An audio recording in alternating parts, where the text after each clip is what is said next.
In healthcare settings worldwide, a growing battle rages against invisible and drug-resistant germs.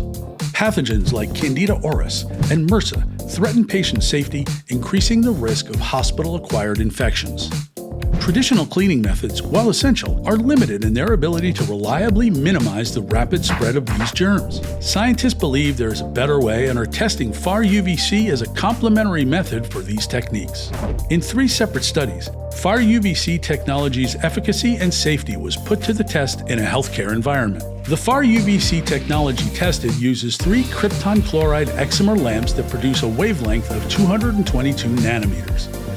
These devices include sensors to detect human presence and automatically adjust UV exposure to ensure safety. Scientists tested how well the technology would inactivate these germs, of particularly high concern in hospitals, in 2 patient rooms and 1 storage area.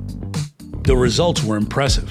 Within a few hours, FAR UVC significantly reduced levels of superbugs like C. auris, MRSA, and even the difficult CRE and C. diff. This opens the possibility of providing continuous and automated decontamination in hospital settings.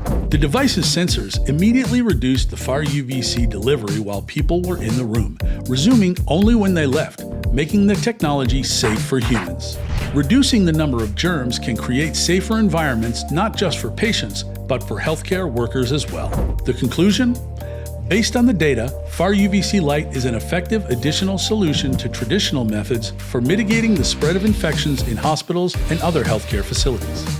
While more research is needed to confirm long-term safety and efficacy in real-world settings, it's undeniable that FAR UVC light has become a promising new weapon in our arsenal against superbugs.